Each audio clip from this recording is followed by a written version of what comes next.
Refine selection edges. Selection edge তৈরি করার জন্য প্রথমে আমাদের সিলেক্ট করে নিতে হবে একটি এরিয়া। তার জন্য আমরা এখানে কুইক সিলেকশন টুলটি ব্যবহার করে থাকব।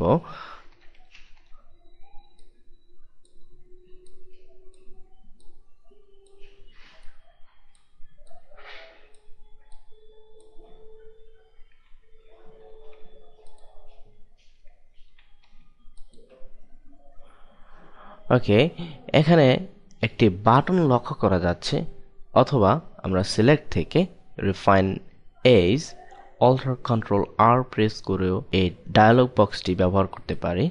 এখানে একটি ডায়ালগ বক্স লক্ষ্য করা যাচ্ছে যার বিভিন্ন ধরনের ব্যাকগ্রাউন্ড রয়েছে।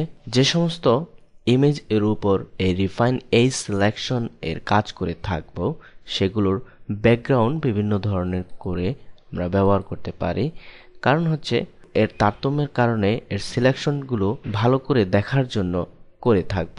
আমরা যদি সাদা ব্যাকগ্রাউন্ড অথবা কালো ব্যাকগ্রাউন্ড রেখে ব্যবহার করি ম্যাট ব্যাকগ্রাউন্ড যাকে বলা চলে, এবং এখানে এটি হচ্ছে সাদা ব্যাকগ্রাউন্ড, আমাদের যে ইমেজটি রয়েছে সেই ইমেজটির রেডিয়াস এরিয়া সেট করে দিতে হবে। আমরা যত রেডিয়াস বৃদ্ধি করব এর স্মুথনেস চলে আসবে রেডিয়াসে, অর্থাৎ এর যে সিলেকশনটি হয়েছিল সেই সিলেকশন এর এজগুলোকে সফটেন করে থাকবে। তারপর রয়েছে কন্ট্রাস্ট। এই কন্ট্রাস্ট আমরা বৃদ্ধি করে এর সিলেকশনগুলোকে হার্ডনেস তৈরি করে সিলেক্ট করে থাকব। তারপর রয়েছে স্মুথ, অর্থাৎ হাই এবং ভিলেজ গুলো রয়েছে সেগুলোকে সে স্মুথনেসে তৈরি করার জন্য এই স্লাইডারটি আমরা ব্যবহার করব। এখানে আমরা মান বসিয়েও কাজ করতে পারি। যত এর মান বাড়তে থাকবে এর স্মুথনেস তত বাড়তে থাকবে। আপনারা স্ক্রিনে লক্ষ্য করতে পারতেছেন প্রিভিউতে এর স্মুথনেস। ফেদার, আমরা পূর্বেই ফেদার সম্পর্কে আলোচনা করেছি ফেদার অ্যাকচুয়ালি কি।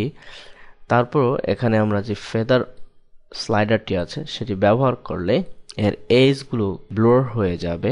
তারপর রয়েছে কন্ট্রাক্ট এবং এক্সপ্যান্ড।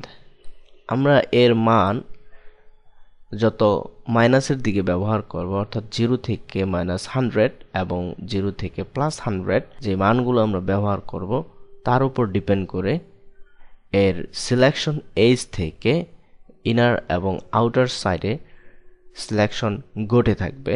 0তে এর এক্সাক্ট সিলেকশন হয়ে থাকবে। সাধারণত কন্ট্রাক্ট এবং এক্সপ্যান্ড অপশনটি আমরা তখনই ব্যবহার করে থাকি যখন সিলেকশনের পর ও এর ব্যাকগ্রাউন্ডগুলো দেখা যায়। সেক্ষেত্রে সেই ব্যাকগ্রাউন্ডগুলোকে রিমুভ করার জন্য এই স্লাইডারটিকে ব্যবহার করে সেই ব্যাকগ্রাউন্ডগুলোকে রিমুভ করতে সক্ষম হব। এভাবে আমরা সিলেকশনের পর এর এজগুলোকে রিফাইন করার জন্য এই ডায়ালগ বক্সটি ব্যবহার করে কাজ করা যাবে।